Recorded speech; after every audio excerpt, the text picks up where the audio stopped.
¿cómo ves la cumbre de la CELAC, en donde México tomará el liderazgo para buscar la transformación en la OEA o la desaparición de la OEA, como vaya a ocurrir, como se vaya a presentar, en el marco de la visita del presidente de Cuba, en el marco de la celebración de un aniversario más del el inicio de la gesta heroica de independencia en nuestro país, en esta petición directa a Joe Biden del propio presidente Andrés Manuel López Obrador de acabar con el bloqueo, el embargo, como lo quieran llamar. ¿Cómo ves este momento histórico? Yo estoy emocionado, a mí me fascinan las relaciones internacionales y bueno, hace rato nos hacía un gran análisis el profesor Jesús López Almejo. ¿Cómo ves tú esto? ¿Qué esperas? Pues mira, como tú, Vicente, yo también estoy súper emocionada. Me parece un momento estelar. Me parece muy, muy interesante el cálculo y el momento en el que López Obrador decide decir lo que dice y hacer lo que hace, en términos tanto nacionales, pero en este caso en el contexto internacional.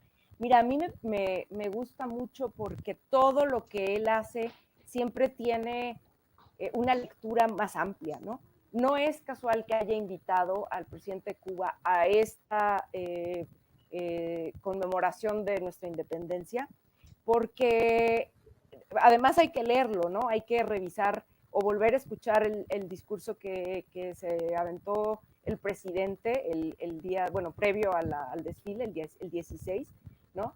Con toda esta connotación de recordar y de conmemorar la gesta de independencia, sobre todo como un movimiento popular y como un movimiento, digamos, por el inicio de la consolidación de nuestra soberanía, ¿no? Y del inicio de nuestra historia como nación independiente. Y entonces que invitara a Díaz-Canel a esta ocasión y aprovechar al presidente para decir una vez más, pero de manera muy contundente, muy abierta y por cierto muy emocionante, ¿no? De condenar el bloqueo a Cuba y de reconocerle a Cuba justamente también esta enorme lucha de 62 años o más de haber sostenido su libertad, su soberanía ante el embate, ¿no? De los Estados Unidos, que siempre ha querido, pues, digamos, terminar con ese proyecto de la revolución, ¿no? Y se pueden tener críticas, ¿no? Al propio régimen cubano, pero yo creo que sí, el presidente hace bien en señalar también esta papel heroico que ha tenido Cuba en el continente, ¿no? De resistir a Estados Unidos. Y bueno, en ese contexto, ¿no? Lo que ha venido haciendo López Obrador me parece muy relevante, que yo creo que es buscar o intentar colocarse como un líder en América Latina, ¿no? Digo, él por sí mismo lo es, pero digo, tener el liderazgo en la región latinoamericana. Me parece que es muy preciso también lo que mencionó en este discurso de directamente mencionar al presidente de Estados Unidos y decirle, ya termina con este bloqueo, tienes una oportunidad impresionante, y recordar a Jimmy Carter con lo que hizo en su momento ese presidente norteamericano, que fue devolverle el canal de Panamá a los panameños, ¿no? Entonces, AMLO aprovecha muy bien, ¿no? Estos momentos para lanzar estos llamados que refulgen, pues, o sea, son muy relevantes, porque denuncia este bloqueo, impulsa también de manera, no lo dijo directamente en el discurso, pero en los hechos está impulsando, lo viene haciendo, la conformación de un organismo que supere a la OEA, que la OEA representa, pues ya sabemos, ¿no?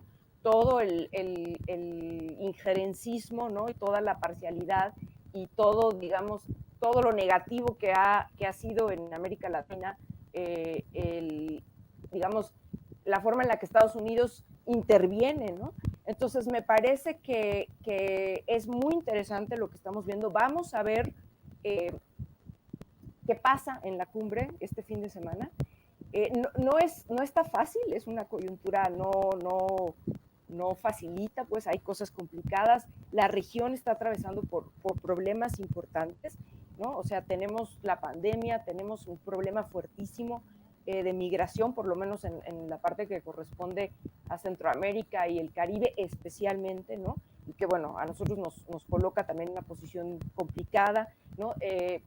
La cuestión económica y particularmente, bueno, que yo no soy especialista en relaciones internacionales y geopolítica, concreto para lo que está en ciernes con la cumbre, pues me preocupa lo que está pasando ahorita en Argentina, que con la crisis política que están teniendo el presidente de Argentina, que ha sido un gran aliado de López Obrador, no va a poder estar presente en la cumbre. Bueno, eso pues me preocupa, pero por otro lado también tenemos ahora a Perú, ¿no? que tiene un presidente progresista y que, bueno, esperemos que se una digamos, a esta intención que ha tenido, encabezada por México junto con Argentina, para digamos, formar un liderazgo nuevo en la región y que esto cambie la correlación de fuerzas y se forme una nueva organización que realmente defienda a los intereses de América Latina. Pero hay una cosa, ya con esto cierro y me gustaría resaltar que López Obrador es un político muy hábil, porque a pesar de hacer todo esto, está haciendo al mismo tiempo un llamado a Estados Unidos de, a ver, agarra la onda Estados Unidos, ya no puedes seguir con este bloqueo, tienes que mirar hacia América Latina, tienes que mirar al sur, tienes que conformar una alianza importante. Entonces, López Obrador sabe muy bien cómo decir las cosas de frente y directamente a Joe Biden, pero al mismo tiempo no rompe, no es una confrontación, ¿no? Me parece un acto muy inteligente. Así es.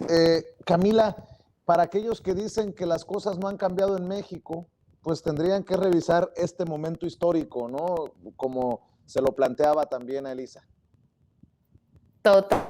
O sea, pensaba yo, ¿no? Cómo ha sido durante, o cómo fue durante muchos años la política exterior mexicana, completamente subsumida a los intereses de Estados Unidos, ¿no? Y bueno, ahora vemos este gran cambio del que habla Elisa, ¿no? Digo, a ver, nada más antes, en la reunión que se va a tener ahora, se van a tratar diversos temas. Uno, por ejemplo, es el balance de la pandemia que se ha tenido en toda la región, las compras que se van a hacer. Muy importante también que se va a ver, por ejemplo, financiamiento de la investigación de diversas vacunas que se están teniendo en la región, ¿no? Se va a hablar también sobre la creación de un fondo para contrarrestar los estragos del calentamiento global, pero sin duda el tema más importante que va a haber es justamente el que hablaba Elisa, ¿no? El de crear un organismo que sustituya a la OEA, este órgano pues que está completamente pues digo, bajo el mandato de Estados Unidos, ¿no? Y entonces por eso es muy interesante que lo junte con la exigencia, que no es una exigencia de ahora, ¿no? Pero sí el presidente López Obrador ha sido muy vocal al respecto, ¿no? De terminar pues con este bloqueo que se tiene de Cuba, ¿no? O sea, con esta política norteamericana donde dice, bueno, si ustedes hacen comercio con Cuba, entonces no pueden hacer comercio con el que es el país, con la economía más comercial más importante, ¿no? Que hay en el mundo. Entonces, bueno, López Obrador al invitar a Díaz-Canel a México, pues lo que hace es reafirmar, ¿no? Este discurso que siempre se ha tenido desde la izquierda, ¿no? De la hermandad latinoamericana, de la independencia, sí, de México, ¿no? De la autodeterminación de México, pero también del resto de América Latina. Y creo que además, pues es un mensaje que no entienden, ¿no? O bueno, deciden despreciar los personajes de los gobiernos anteriores, ¿no? Yo veía, por ejemplo, a Felipe Calderón quejándose en redes sociales de que estuviera Díaz-Canel pues invitado a México y sobre todo en el discurso el día festivo que tuvimos hace unos días, ¿no? Pero bueno, o sea, pues un conflicto muy grande porque pues parece que se le olvidó lo que muchos usuarios le recordaron en redes sociales, ¿no? O sea, él también recibió a gente de todos los partidos, digo, de todas las ideologías políticas de Latinoamérica cuando se hizo el CELAC, ¿no? Y además, bueno, pues resulta muy hipócrita que se estén quejando de que venga un personaje como Díaz-Canel que ha representado, o sea, yo creo que su ideología representa la resistencia, ¿no?, al injerencionismo estadounidense, pero no se quejen, por ejemplo, de tener a gente de Vox, ¿no?, o incluso de invitar a gente de Vox para que se burlen de los mexicanos, ¿no?, para que hagan una burla, por ejemplo, de lo que fue la conquista en nuestro país, ¿no?, de lo que fueron pues las masacres en contra de los mexicanos prehispánicos, ¿no? Entonces, bueno, pues realmente a mí me parece una falta de memoria, una falta de sensibilidad y sobre todo una falta de entender el mensaje que está dando el presidente López Obrador pues, por parte de estos personajes que, digo, están celebrando que viniera Díaz-Canel para tener algo que decir, pero realmente que no están aportando al gran debate, al gran discurso que trae López Obrador frente a ponerle un alto, hacer este bloque que haga frente al injerencionismo de Estados Unidos, que yo creo que es el tema más importante de ahorita. Hay una fotografía que a mí me llama mucho la atención, maestro Horacio Franco, voy con tu reflexión sobre estos temas. La llegada en Palacio Nacional con su sombrero del presidente Castillo de Perú. Hombres de pueblo,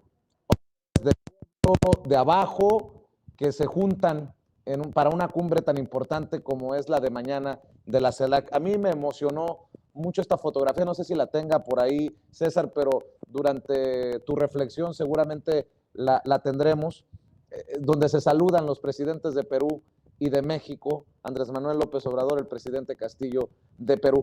Ahí está, esa es la fotografía a la que me refiero. Para mí, emocionante, emocionante. Maestro, te escucho con tu reflexión.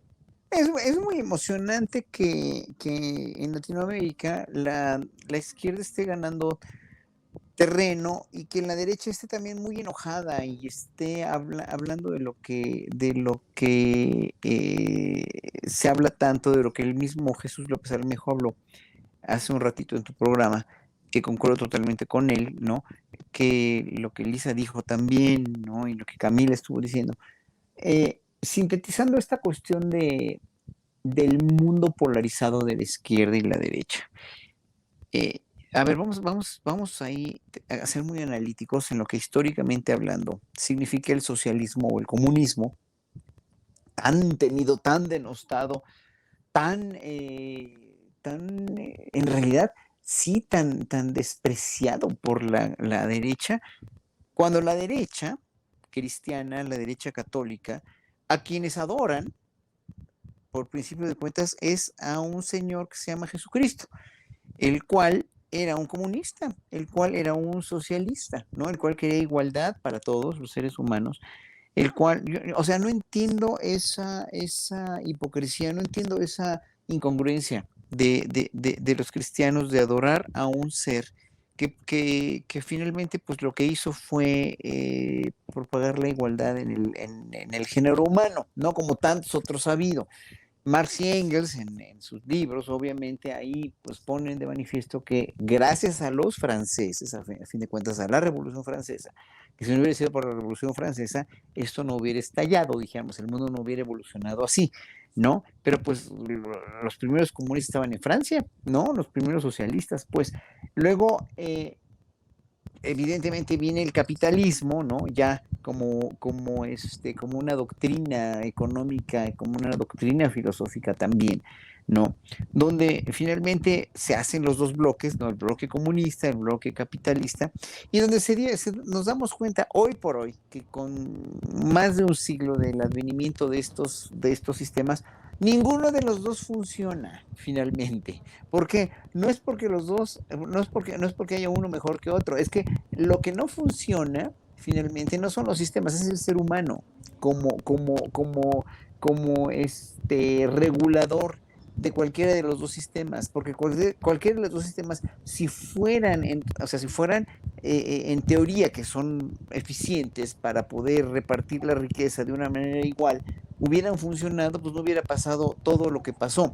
En el régimen de Cuba, pese a todo, pese a todo los ataques y el embargo o el bloqueo de Estados Unidos, el bloqueo, yo le prefiero decir también bloqueo, el régimen de Cuba ha sobrevivido durante muchos años, pero ahí es un círculo vicioso de Cuba, porque Cuba en un momento dado evolucionó como como un país, como una potencia en realidad, como una potencia educativa, como una potencia deportiva, como una potencia cultural, como un país ejemplar en la erradicación del analfabetismo, como un país ejemplar en la cuestión de la cultura y de los deportes, etcétera, etcétera, pero no lo quisieron dejar ser porque Estados Unidos se empecinó, el sistema capitalista se empecinó en que así no, con todos los gusanos que se fueron a Miami, y obviamente le bloquearon todo su devenir, ¿no? Pero tan no lo bloquearon que los cubanos siguen siendo un pueblo muy, muy aguerrido, siguen dando batalla en deportes, siguen dando batalla en cultura. La música cubana, el son cubano es una música extremadamente bien hecha, bien elaborada, que ya quisieran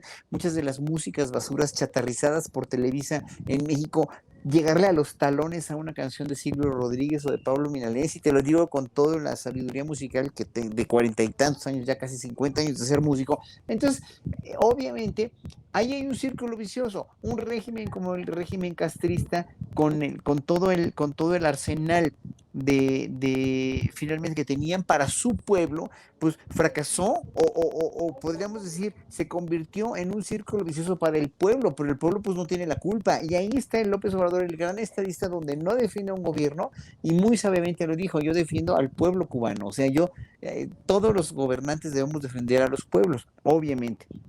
Y por otro lado, pues el capitalismo, ¿no? El capitalismo bárbaro, el capitalismo rapaz que no quiere ceder su paso, e incluso hoy por hoy el mismo Estados Unidos pues está en verdad en jaque económico, porque la economía de Estados Unidos puede venirse abajo en cualquier momento, pues gracias a un país comunista como China. Entonces, bueno, o sea, el comunismo chino también tan capitalista que en verdad ya no entiendes. Yo por eso, cuando hay radicales de derecha que dicen el comunismo, etcétera, etcétera, nada más, o sea, digo yo, bueno, es que, ¿dónde tienen, deja su teoría política, ¿no? ¿Dónde tienen su cerebro, no? ¿Dónde está su conciencia, la conciencia actual, para realmente poder catalogar al mundo, para poder tener una mentalidad crítica sobre el mundo que vivimos hoy? Por eso, lo del mañana de la CELAC me parece fantástico, para realmente quitarle a Estados Unidos la hegemonía de regular todo el mundo como si fueran los jueces o como si fueran los dueños del mundo. Yo no tengo nada en contra de los norteamericanos, sobre todo en las costas, en San Francisco, y en Chicago también, tú lo sabes muy bien, Vicente, en Nueva York, en Boston, o sea, la gente sí tiene una mentalidad crítica, pero el pueblo norteamericano ha sido realmente también una dictadura manejada por un gobierno que los hizo verdaderamente consumistas, que los hizo realmente, pues los manejó a su antojo, ¿no? Como tuvimos también aquí una dictadura priista y panista durante tantos años. O sea que de dictaduras a dictaduras, pues hay que ver cuál funcionó mejor, ¿no? Dónde tienen más cultura, dónde tienen más educación, dónde tienen más inventiva para de un motor de licuadora hacer un coche, ¿no? Como en Cuba, ¿no? Así que, no sé, a mí, yo siempre lo veo con todos los entretelones, todo el entretejido de cómo funciona un país y qué tipo de dictadura tiene, ¿no? Claro. Maestro Horacio Franco, ¿por qué no precisamente cerramos invitando a la gente para que te siga en redes sociales? Gran maestro, gran amigo de los espacios independientes. ¿En dónde te busca la gente y en dónde te apoya? Muchas gracias, querido Vicente. No, pues en Twitter como Horacio Franco, en Instagram y en Facebook como Horacio Franco Flautista, y también en YouTube a veces subo videos con la música, sobre todo, ¿no? También en Horacio Franco en YouTube. Muchas gracias por esta oportunidad y un saludo enorme a todo el auditorio, y gracias a ti por tu labor incansable, que me impresiona lo incansable que eres tú y todo tu equipo. Mi querido Horacio, no hay de otra, no podemos fallarle a la gente. Si no, pues le dejamos el camino abierto a los Brosos, a los Lorets, y así está cabrón. Mi querida Camila Martínez, ¿en dónde te buscan a ti, en dónde te apoyan? Sobre todo estoy en Twitter, me pueden buscar como @cammwtz, @cammwtz. Uso menos Facebook, pero estoy ahí como Camila Martínez. En Instagram casi no subo nada de fotos y así, pero también estoy como Cam Martínez. Y bueno, pues yo igual agradecerte muchísimo, Vicente, este espacio que siempre creo que tienes dos grandes invitadas y bueno, es un placer venir a escucharles aquí a Horacio, a Elisa y por supuesto a ti. Muchas gracias. No, el placer también es de nosotros al tenerte aquí y yo agradecido por tu generosidad, Cam. Gracias por acompañarnos. Elisa, cierro contigo. Hay que pedirle a la gente que nos apoye en redes sociales. Sí, gracias. Pues yo sobre todo estoy en el Twitter. Me pueden seguir @tdetoño A3NSIT, Tanit. Ahí siempre estoy dando lata, a veces. Ahora estoy un poco más ocupada, pero siempre que puedo ahí ando. Y pues nada, agradecerles como siempre, Vicente, a ti por la invitación, que siempre me da mucho gusto estar aquí, compartir siempre con buenos compañeros que me tocan como hoy, Horacio y Camila. Les mando un abrazo y muchos saludos a la audiencia. Claro que sí. Elisa Godínez, Camila Martínez y el maestro Horacio Franco. Un abrazo y nos vemos pronto aquí. Buenas noches. Déjeme ir también